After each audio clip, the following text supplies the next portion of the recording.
Yes, so hello everyone, Hitesh here. Today we're gonna talk about a movie called Solo a Star Wars Story. ये movie मेरी franchise star Wars की वैसे तो एक individual part में आती है, लेकिन ये स्टोरी कहीं ना कहीं आगे जाकर इनके सीक्वल्स और प्रीक्वल्स में कनेक्ट होती है। इसी वजह से मैंने इस मूवी को इस पूरी फ्रेंचाइजी की 4th पोजीशन पर रखा है। और अगर आपको शॉर्ट में कहूँ तो ये मूवी एक तरीके से ट्रांसफॉर्मर्स, फास्ट एंड फ्यूरियस और स्टार वॉर्स इन तीनों की ही कहीं ना कहीं मिली जुली एक मूवी है। और इसी के साथ हमें इस मूवी के अंदर कुछ कैरेक्टर्स जो कि एमसीयू के अंदर थे उनकी भी झलक मिलेगी। सो विदाउट वेस्टिंग टाइम चलिए आते हैं इस कहानी की मेन स्टोरी लाइन की तरफ। इस कहानी की शुरुआत में नरेशन वॉइस के अंदर हमें ये पता चलता है कि आज से कई सालों पहले कोरेलिया नामक एक ग्रह पर, जहाँ पर प्रोक्सिमा नाम की एक क्रूर शासक का राज था, वो वहां पर लोगों को बंदी बनाकर उनसे चोरी और डकैती का काम करवाती थी। और यहीं पर हमें इस कहानी का लीड कैरेक्टर दिखाया जाता है जिसका नाम होता है हान। और ये एक कोवैक्सियम नाम का एक हाइपर फ्यूल पुलिस वालों से चुरा कर भाग रहा होता है। इसे वो फ्यूल लाकर प्रोक्सिमा को देना होता है, क्योंकि अगर वो उसे देगा तो प्रोक्सिमा उसके बदले उसे एक भारी कीमत देगी। मगर उसे देने से पहले वो अपनी गर्लफ्रेंड कीरा से मिलने के लिए जाता है और साथ ही कीरा को बताता है कि मेरे पास में एक हाइपर फ्यूल की प्रोसेस्ड वैक्यूम ट्यूब है। अगर ये हम एयरपोर्ट पर एक तरीके से रिश्वत के रूप में उन्हें दे दें तो वो हमें इस ग्रह से निकलने का रास्ता दे देंगे और हम हमेशा के लिए इस चोरी के काम से मुक्त हो जाएंगे। तो कीरा बताती है कि प्रोक्सिमा से पंगा लेना हमें काफी भारी पड़ेगा, क्योंकि उसके लोग इस पूरे ग्रह में फैले हुए हैं और वो हमें कहीं से भी ढूंढ कर निकाल देंगे। मगर हान कहता है कि हमें रिस्क तो लेना ही पड़ेगा। और इसी के साथ अब वो पहुंच जाता है प्रोक्सिमा के पास में। वो उससे पूछती है कि जो चीज मैंने तुम्हें चुराने के लिए कहा था, क्या तुम वो चुरा कर लाए हो? तो वहां पर हान कहता है कि नहीं, मेरे पास तो वो नहीं है। लेकिन प्रोक्सिमा समझ जाती है कि उसके पास में अभी भी कोवैक्सियम है। अब यहाँ पर एक चीज आपको बता दूं, ये कोवैक्सीन यानी कि कोविड वाली कोवैक्सीन नहीं है, इसका नाम है कोवैक्सियम। तो आप इनके नामों में कंफ्यूज मत होइएगा। और अब वहीं से हान उसे धोखा देकर और अपनी चालाक बातों में वो प्रोक्सिमा को फंसाकर वहां से निकल जाता है। वहां की गाड़ियां भी काफी यूनिक और काफी टेक्नोलॉजी से भरी होती है, जिनमें टायर्स नहीं होते, वो सिर्फ वैक्यूम की हवाओं पर चल रहे होते हैं। उनके पीछे प्रोक्सिमा के गुंडे लगे होते हैं। और वहीं से अपनी तेज रफ्तार के साथ में अब हान अपनी काफी अच्छी ड्राइविंग के साथ वहां से निकल पड़ता है। लेकिन वहीं पर जाते जाते उन्हें एयरपोर्ट का रास्ता भी नजर आता है, तो वो वहीं से अपना रास्ता चेंज करके एयरपोर्ट की ओर जाने लगते हैं। अब गुंडे तो उनका पीछा छोड़ने नहीं वाले थे और वहीं पर आगे रास्ता काफी पतला था। तो वहीं पर हान इस गाड़ी को टेढ़ा करके वहां से निकलने की कोशिश करता है, मगर उस वक्त तक उसका फ्यूल खत्म हो जाता है और उनकी गाड़ी बीच में ही रुक जाती है। और वहां से वो अपना रास्ता पैदल तय करने का सोचते हैं, मगर तब तक अब उनके पीछे प्रोक्सिमा के गुंडे लग चुके होते हैं। कैसे तैसे अपनी जान बचाकर वो सीधा पहुंचते हैं वहां के एयरपोर्ट पर और वहां की पुलिस वाली को रिश्वत खिलाते हैं और इससे कहते हैं कि हमारे पास में एक वैक्यूम ट्यूब ऑफ कोवैक्सियम है, इसकी कीमत 10 लाख से ज्यादा है। अगर तुम इसके बदले हमें यहाँ से जाने दोगी तो हम ही तुम्हें दे देंगे। तो पहले तो वो पुलिस वाली सोचती है कि क्या मैं तुम्हें जाने दूं या नहीं, लेकिन फाइनली वो उन्हें जाने के लिए आगे का गेट खोल देती है। अब जैसे ही वहां से हान आगे निकलता है, उसके पीछे पीछे कीरा आने लगती है, मगर तभी वहां पर प्रोक्सिमा के लोग आकर कीरा को पकड़ लेते हैं। अब वहां पर हान चिल्लाने लगता है कि उसे छोड़ो, गेट को खोलो, मुझे उसे लेने के लिए जाना है। मगर तब तक वहां पर प्रोक्सिमा के लोग उसे लेकर जा चुके थे। और तब वहां पर हान कहता है कि कीरा तुम टेंशन मत लो, मैं जरूर वापस आऊंगा और इस कोरेलिया जैसे बेकार ग्रह से प्रोक्सिमा के हाथों तुम्हें छुड़वा कर ले जाऊंगा। हान के पीछे अभी प्रोक्सिमा के गुंडे लगे थे और वो यहाँ से बचकर निकलना चाहता था, लेकिन वो जाता तो कहाँ जाता। उसे हमेशा से एक इच्छा थी कि उसे बड़े होकर पायलट बनना है और किसी टाइम पर उसके पिता भी एक पायलट हुआ करते थे, इसलिए वो अपनी जान को बचाने के लिए वहीं पर एनरोलमेंट चल रहे होते हैं सैनिक भर्ती के, इसलिए वो अपने आप को वायुसेना के अंदर भर्ती करवा लेता है। तो वहां पर मौजूद एक शख्स उससे उसका नाम पूछता है, तो वहां पर हान अपना नाम सिर्फ हान बताता है। तो वो कहता है कि तुम्हारा सरनेम क्या है, मगर हान के पास तो कोई सरनेम था ही नहीं। इस वजह से वो शख्स उसे नाम दे देता है सोलो। तो अब यहाँ पर उसका नाम बनता है हान सोलो। और अब वायुसेना में काम करते करते उसे पूरे 3 साल बीत जाते हैं, लेकिन आदेश ना मानने की वजह से अब उसे वायुसेना की जगह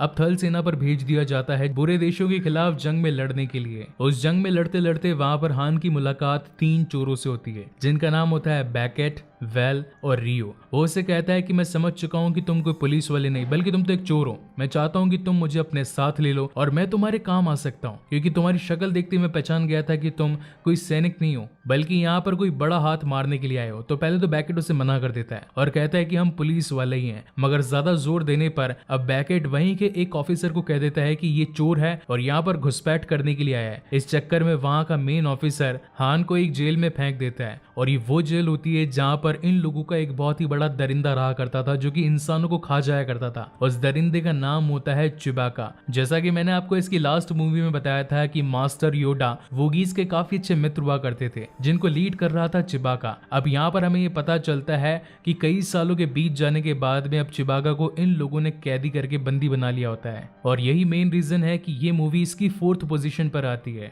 अपने शिकार को अपने सामने देख अब चिबाका हान के ऊपर हमला बोल देता है, मगर तभी वहां पर हान चिबाका की ही लोकल लैंग्वेज में उससे बातचीत करने लगता है और उसे कहता है कि मैं तुम्हारा दुश्मन नहीं हूं, मैं तुम्हारा दोस्त हूं। मैं जानता हूं कि इन लोगों ने तुम्हें यहाँ पर बंदी बनाकर रख रखा है, अगर तुम मेरा साथ दो तो हम दोनों ही यहाँ से निकल सकते हैं। तो वहां पर चिबाका उससे पूछता है कि मुझे क्या करना पड़ेगा। तो वो उससे कहता है कि तुम्हारे पास में इतना दम है कि तुम यहाँ की पिलर्स तक को हिला सकते हो, तुम्हें बस मुझसे नकली लड़ाई करनी पड़ेगी। बस मुझसे लड़ाई के बहाने इस पिलर पर जोरदार मुक्के बरसाते रहो और एक मोमेंट ऐसा आएगा जब हम दोनों यहाँ से निकल जाएंगे। उसकी बात सुनकर अब चिबाका उसके प्लान में शामिल हो जाता है और वहां के पिलर को तोड़ने की कोशिश करता है और फाइनली वो मोमेंट आता है जब ये दोनों ही वहां से उस जेल को तोड़कर निकल जाते हैं। अब वहां पर हान उसे कहता है कि मेरे कुछ दोस्त यहाँ से एक स्पेसशिप लेकर निकलने वाले हैं, अगर तुम मेरा साथ दो तो हम दोनों उनके साथ में इस फालतू के ग्रह से निकल सकते हैं। अब यहाँ पर चिबाका उसके साथ मिलकर उसी स्पेसशिप की ओर जाने लगता है जिसके अंदर बैकेट, वेल और रियो होते हैं। पहले तो ये तीनों सोचते हैं कि आखिर हम इन दोनों को अपने साथ में क्यों ले जाएं, मगर तभी रियो उसे कहता है कि हमें एक बलवान इंसान की जरूरत पड़ने वाली है आगे की चोरी में, तो क्यों ना हम इन दोनों को साथ में ले लें। और फाइनली बैकेट के ऑर्डर पर ये इन दोनों को अपने जहाज पर ले लेते हैं। पूरी टीम के यूनाइट हो जाने के बाद में इन सब की प्लानिंग थी कि इन्हें चलती ट्रेन में से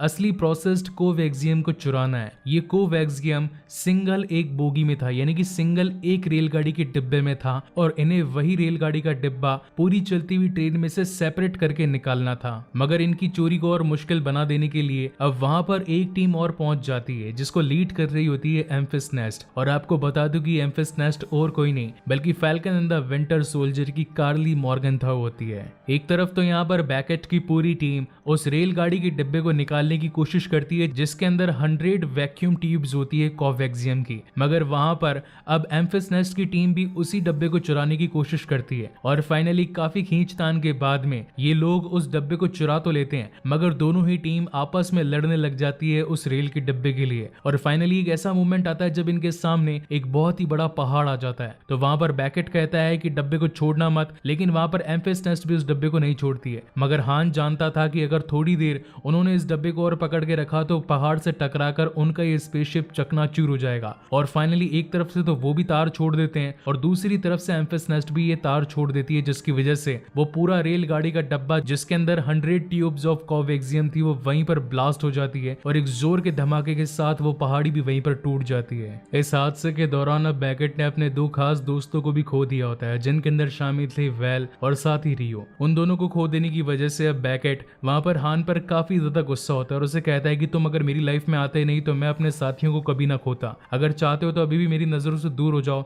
वरना मैं तुम्हारी जान ले लूंगा। क्या तुम्हें पता है कि हमने किसका माल चुराने की कोशिश करी थी और हम कामयाब नहीं हुए? तो वहां पर हान कहता है कि मुझे बताओगे तभी तो पता चलेगा। तो बैकेट बताता है कि ये चोरी हमने क्रिम्सन डॉन नाम के एक माफिया के लिए करी थी जिनके लीडर का नाम था ड्राइडन वॉस। पुलिस वालों की नजरों से तो हम कभी भी बच सकते हैं मगर माफिया की नजरों से कभी नहीं। अगर यहाँ से हम बचकर भागने की कोशिश करेंगे तो कभी भी ड्राइडन वॉस हमें पकड़कर जान से मार देगा, इसलिए मैं उसके साथ गद्दारी नहीं कर सकता और उससे बचने का सिर्फ और सिर्फ एक ही तरीका है, जाकर उसके साथ में अगली डील फाइनल करो। अब ये तीनों के पास में और कोई रास्ता नहीं होता सीधा ड्राइडन वॉस से मिलने के अलावा। अब ये तीनों उसी के अड्डे पर पहुंच जाते हैं। वहां पर हान को कीरा भी मिलती है, उसे देखकर वो काफी खुश हो जाता है और वो उसे कहता है कि तुम्हारे लिए ही तो मैं इतनी सब कुछ कोशिश कर रहा था। मैं एक बड़ी चोरी की प्लानिंग में था और वहां से पैसा उठाकर मैं सीधा कोरिलिया ग्रह पर तुम्हें छुड़वाने के लिए आने वाला था, लेकिन तुम तो यहाँ पर हो और काफी अच्छी खासी हालत में लग रही हो। तब वहां पर कीरा बताती है कि हाँ, मैं ड्राइडन वॉस के लिए ही काम करती हूँ, उसने मुझे लेडी प्रॉक्सिमा से खरीद लिया था।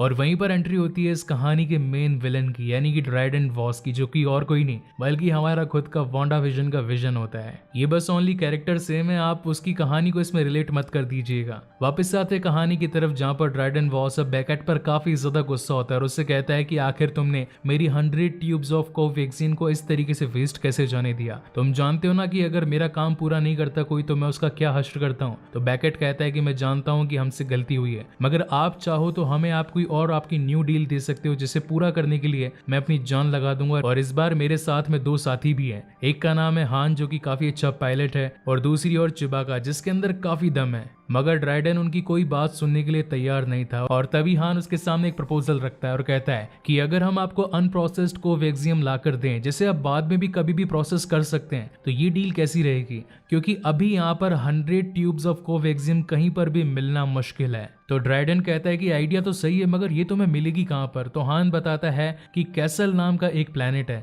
जहाँ पर इन सभी कोवैक्सियम्स की माइनिंग होती है। वहां पर सबसे पहले कच्चा कोवैक्सियम निकाला जाता है, फिर उसे रिफाइंड करके उसे प्रोसेस्ड कोवैक्सियम में बदला जाता है। तो अगर हम वहीं पर जाकर डायरेक्ट बड़ी बड़ी ट्यूब्स को ही चुरा लें तो ये डील कैसी रहेगी। इस वजह से अब ड्राइडन बॉस उसकी हाँ में हाँ तो मिला देता है, मगर उन्हीं पर नजर रखने के लिए अब वो कीरा को भी उनके साथ में भेज देता है। अब यहाँ पर इनके पास में सबसे बड़ी प्रॉब्लम थी इनका स्पेसशिप जो कि पूरी तरीके से डैमेज हो चुका था। तो कीरा बताती है कि एक ऐसा पायलट है जिसका नाम है लैंडो, वो तुम्हारी इस स्पेसशिप की प्रॉब्लम को सॉर्ट आउट कर सकता है। वो बेसिकली एक जुआरी होता है और ये सब अब उससे मिलने के लिए पहुंच जाते हैं। जुआ खेलने के अंदर लैंडो काफी माहिर था मगर हान भी किसी से कम नहीं था और वो भी अपनी चालाकियों के साथ में अब फाइनली उससे जीत ही जाता है। तो वहां पर लैंडो कहता है कि आखिर प्लान क्या है। तो बैकेट उसे आकर कहता है कि हम कच्चा कोवैक्सियम यानी कि अनप्रोसेस्ड कोवैक्सियम को डायरेक्ट माइनिंग से चुराने की कोशिश कर रहे हैं, मगर हमारे पास में कच्चा स्पेसशिप नहीं है। हम जानते हैं कि तुम्हारे पास में काफी तेज चलने वाला स्पेसशिप है, तो अगर तुम हमारी मदद करो तो हम तुम्हें 25% ऑफ टोटल हाइस्ट देंगे, यानी कि 25% इस पूरी चोरी का देंगे।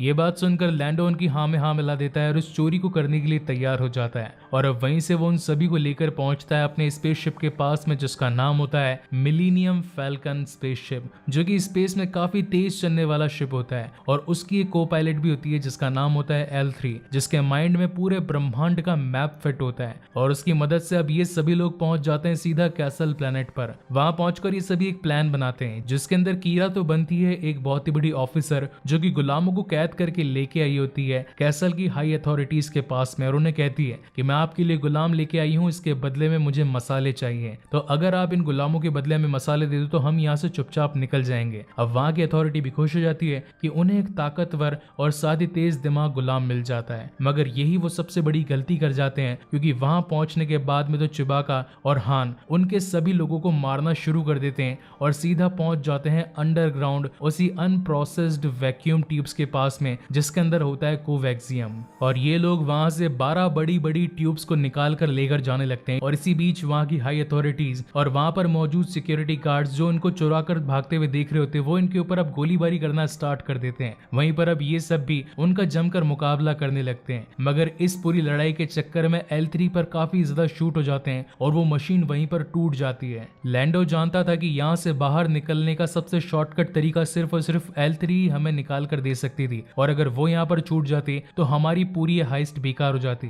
क्योंकि जो अनप्रोसेस्ड कोवैक्सियम होता है अगर उसे ज्यादा देर तक हवा में रखा तो वो पूरा फट जाता है और साथ ही बड़े ब्लास्ट के अंदर वो सब भी मारे जा सकते थे, इसीलिए उसे रिफाइन करना काफी जरूरी था और इसी चक्कर में अब वो L3 को वापस अपने शिप में लेकर आते हैं। मगर तब तक काफी देर हो चुकी होती है और L3 वहां पर अपनी जान गंवा बैठती है। मगर मुश्किल में पड़े इन लोगों को यहाँ से तो निकलना ही था और अब बारी आती है उस स्पेसशिप को चलाने के लिए हान के पास में। हान खुद एक बहुत बड़ा पायलट बनना चाहता था और अब इसके पास में वो मौका था। वो उस स्पेसशिप को लेकर कैसल प्लेनेट से निकलने की कोशिश करता है, मगर तभी वहां पर स्टार डिस्ट्रॉयर नाम का एक बहुत ही बड़ा शिप आ जाता है जो कि उन्हें रोकने की कोशिश करता है। अब यहाँ पर ये सब लोग काफी टेंशन में आ जाते हैं कि अगर निकले तो कहां से निकले, क्योंकि मेन रास्ते पर तो स्टार डिस्ट्रॉयर खड़ा है और अगर उसके सामने से निकले तो वो हमें ब्लास्ट कर देगा। तब वहां पर कीरा उनको एक आइडिया देती है। वो बताती है कि L3 की हार्ड ड्राइव के अंदर पूरे ब्रह्मांड का मैप छिपा है, तो क्यों ना उसकी हार्ड ड्राइव निकाल कर इस पूरे स्पेसशिप की मेन ड्राइव के साथ में कनेक्ट कर दिया जाए तो हमें यहाँ के शॉर्टकट्स पता लगने चालू हो जाएंगे। तो वहीं से अब लैंडो जाकर उसकी हाइपर ड्राइव निकालता है,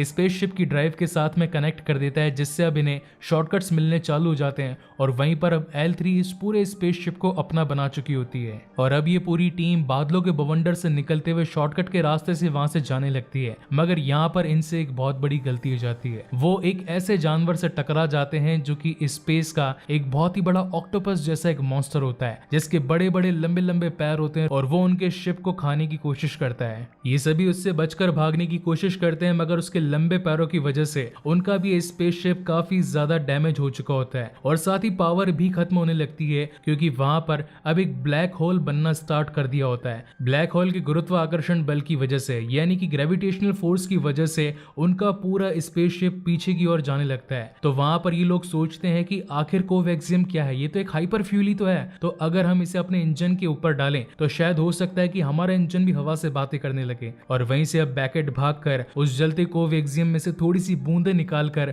मेन इंजन के रिएक्टर में डाल देता है, जिसकी वजह से उनका शिप तो मानो एक गोली की रफ्तार से वहां से निकल जाता है। और फाइनली ये सब पहुंचते हैं सेवरी नेस्ट प्लेनेट पर, जहां पर इन्हें अनप्रोसेस्ड कोवेक्सियम को प्रोसेस्ड करना था। उन सभी को छोटी छोटी ट्यूब्स में बदलना था ताकि वो ब्लास्ट ना हो सके और एक हाइपर फ्यूल की तरह काम कर सके। मगर वहीं पर अब उनका सामना करने के लिए पहुंच जाती है एम्फिस नेस्ट यानी कि कार्ली मॉर्गनथाउ, और वो उससे कहती है कि ये सब कुछ अब हमारा हुआ। तो ये पूरी टीम उनसे लड़ने के लिए आगे बढ़ती है, मगर तभी वहां पर इनका खास दोस्त यानी कि लैंडो उनका स्पेसशिप वहां से लेकर भाग जाता है और उन्हें दगा दे देता है। तब वहां पर एम्फिस नेस्ट कहती है कि आखिर तुम ये सारी कोवेक्सियम किसके लिए ले जा रहे थे? तो वहां पर हान कहता है कि ये सारी कोवेक्सियम ले जाकर हमें ड्राइडेंट वॉस को देनी है, अगर हमने उन्हें नहीं दिया तो वो हमें जान से मार देंगे। उसका नाम सुनते ही तो मानो एम्फिस नेस्ट को और ज्यादा गुस्सा हो जाता है और वो उसे बताती है कि वो इस पूरे ग्रह का सबसे निर्दयी और सबसे कायर इंसान है, क्योंकि उसने अपने आप को ताकतवर बनाने के लिए बाकी सभी लोगों की जीभ काट दी और साथ ही हाथ पैर काट दिए ताकि कोई उसके सामने खड़ा ना हो सके। और मैं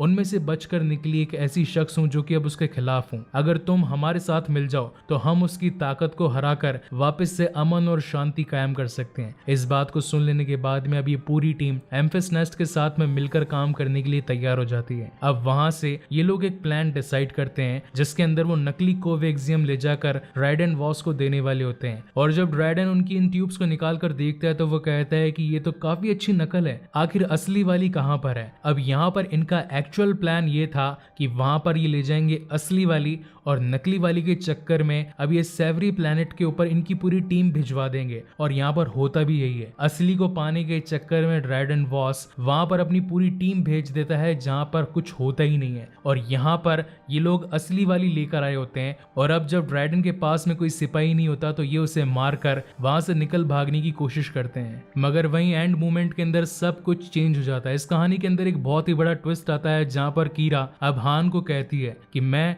इस पूरे के पूरे सरगना को यानी कि इस पूरी टीम को, जिसका नाम है क्रिम्सन डॉन, उसके मेन लीडर जिसका नाम है डार्थ मॉल, उसके साथ मिलकर मौका पाकर उसे भी जान से मार देना चाहती हूँ, क्योंकि जब तक वो नहीं मरेगा तब तक इस पूरे प्लेनेट में अमन और शांति नहीं आएगी। इसलिए तुम यहाँ से निकल जाओ। और अब वहां से हान को अपना सफर अकेले ही तय करना पड़ता है। और तब उसे याद आता है कि बैकेट ने उससे कहा था कि टैटूइन नाम के ग्रह पर किसी एक कबीले को तेज तर्रार पायलट की जरूरत है। और इसी के साथ ये शानदार मूवी यहीं पर खत्म होती है। सो गाइज, आपको ये वीडियो कैसा लगा प्लीज मुझे लाइक और कमेंट करके जरूर बताइएगा। इसके बाद में मैं इसका अगला पार्ट यानी कि रोग वन आपके सामने जल्दी पेश करूंगा। अगर आप इस चैनल पर पहली बार आए हैं तो इसे जरूर सब्सक्राइब भी कीजिएगा। So guys, thank you very much for watching this video. मिलते हैं अगले वीडियो में।